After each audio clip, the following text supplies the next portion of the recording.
Rahayu, rahayu, rahayu. Hong wilahing prayoganira manembah mring para yuang, pangestuning para yuang, jagat bono langgeng. Dengan mantra ini saya berharap agar saya selalu mendapatkan restu atau pangestu dari para yuang, agar apa yang saya sampaikan ini bisa bermanfaat bagi bangsa dan negara. Dan saya selalu berharap agar dengan mantra ini bisa selalu manembah kepada para yuang, Yuang Agung Jagat Pramudito, Yuang Sabdo Palon, Soho para leluhur wilayah Nusantara. Judulnya agak seram, Nabi Dajjal dari agama rusak. Mungkin ini nanti terus bisa membuat orang-orang yang merasa tidak benar menjadi tersinggung. Tapi topik yang saya paparkan, intinya saya tidak ingin menyinggung siapapun. Saya membicarakan suatu secara umum saja. Saya membicarakan nilai di dalam kemasyarakatan, nilai apa yang benar, nilai apa yang terbaik. Intinya itu saja. Kalau ada yang merasa tersinggung, ya saya minta maaf. Dan ya saya mohon maklum begitu saja. Nabi Dajjal. Nabi itu berasal dari kata nabe. Nabe itu kalau di Bali itu artinya adalah orang suci. Jadi nabi itu merujuk pada orang yang disucikan. Dajjal ini merupakan salah satu istilah dari kebudayaan Arabia. Dajjal itu untuk menunjukkan situasi iblis yang paling iblis. Digambarkan Dajjal itu iblis yang paling iblis yang nantinya akan muncul pada hari kiamat dan dia bermata satu. Digambarkan kalau sampai muncul iblis yang paling iblis berupa Dajjal ini, tolong semuanya bersembunyi karena ini iblis yang paling iblis. Dajjal ini demikian mengerikan sosoknya. Lah, terkait dengan Nabi Dajjal ini, saya menyatakan ada orang yang sudah terlanjur di label sebagai orang suci, sebagai seorang nabi, tapi ternyata dia memiliki sifat Dajjal, memiliki sifat iblis. Dan ini saya jabarkan seorang nabi yang sudah di label sebagai orang suci dan memiliki sifat iblis ini menjadi penyebar agama. Agama itulah yang kemudian akhirnya ya menjadi sebuah agama yang rusak. Agama yang sudah terlanjur dipercaya oleh masyarakat, dikiranya agama itu bisa membawa kedamaian, dikiranya agama itu bisa membawa kesejukan, tapi apa yang dibawa oleh agama itu?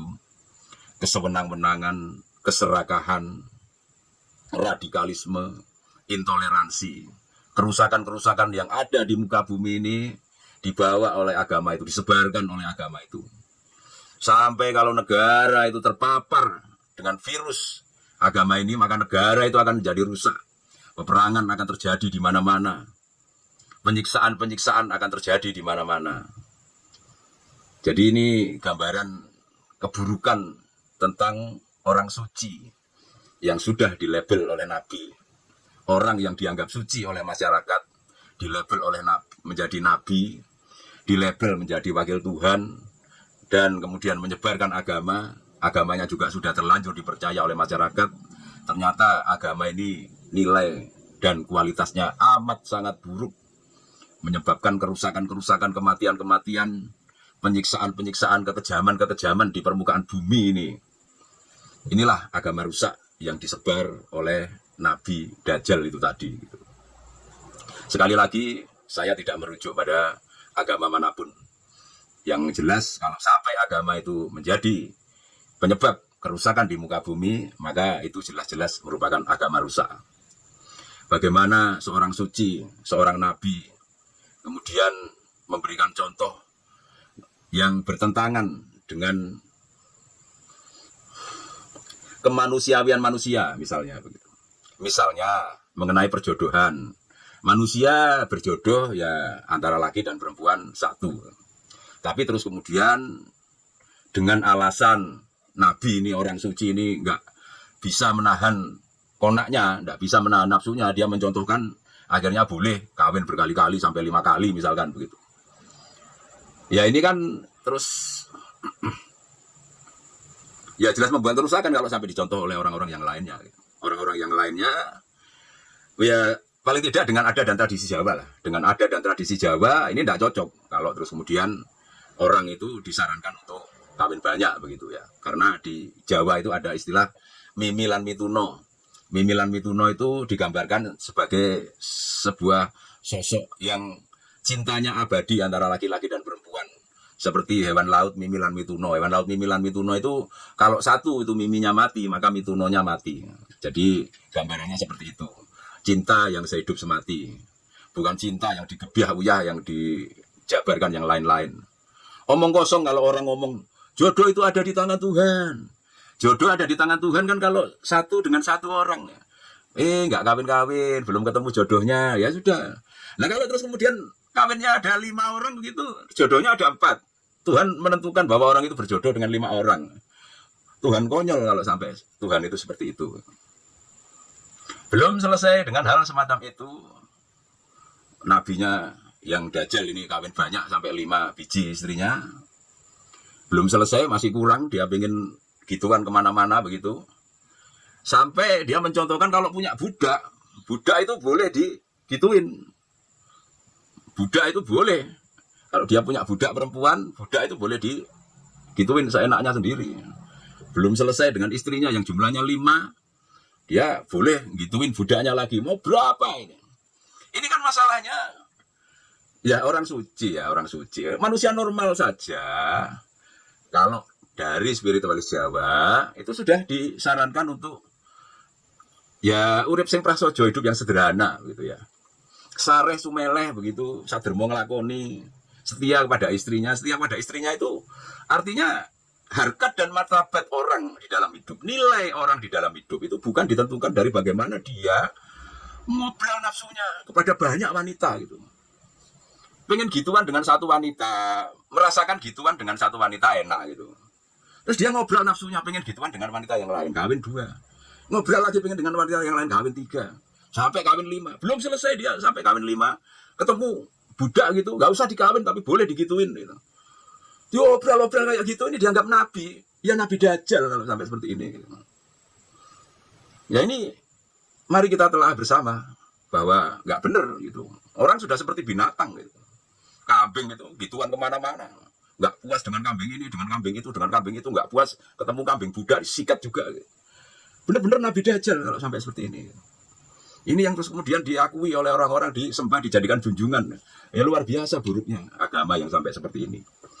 Dampaknya akhirnya dia menyuruh-nyuruh membunuh orang-orang yang tidak cocok dengan dia.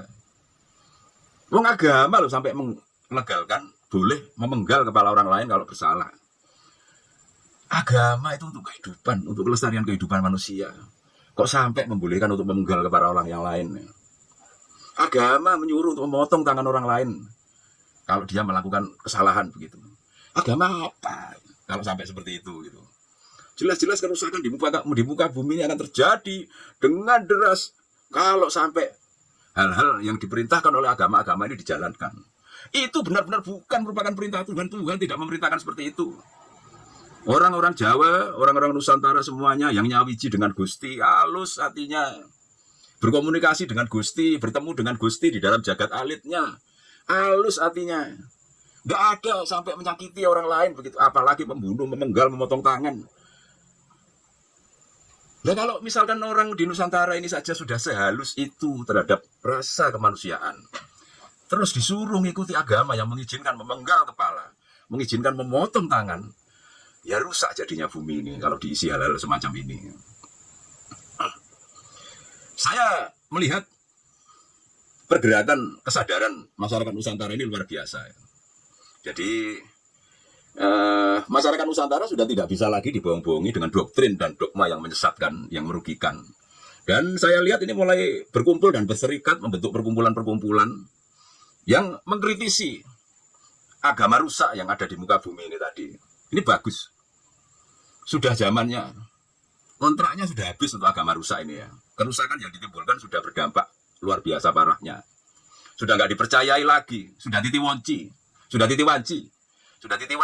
sesuai dengan Jongko Yuang Sabtopalon dan Jongko yang Prabu Joyoboyo, agama rusak ini akan segera binasa. Dan prosesnya itu sudah dimulai sekarang ini untuk banyak mengumpulkan orang-orang, menyadarkan bahwa doktrin dan dogma dari agama ini adalah hal yang salah.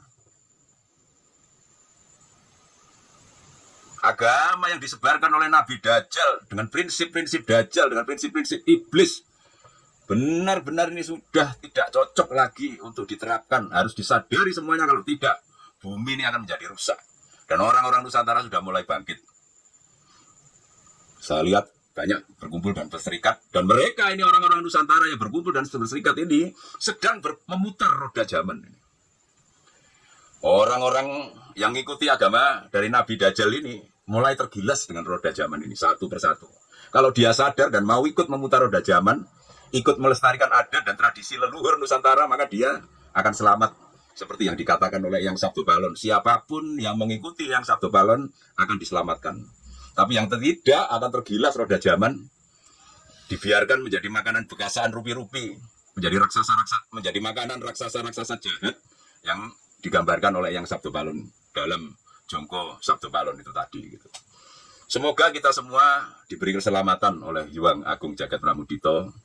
Banyak yang kemudian menjadi sadar, banyak yang kemudian ikut serta memutar roda zaman menuju perubahan yang lebih baik, melindas agama rusak ini, menghancurkannya, meniadakannya, sehingga tercapailah masyarakat yang adil, makmur, jaya, dengan pemahaman adat dan tradisi nenek moyang mereka masing-masing yang adiluhung, membuat Nusantara ini berjaya, seluruh dunia ini berjaya sesuai dengan adat dan tradisinya.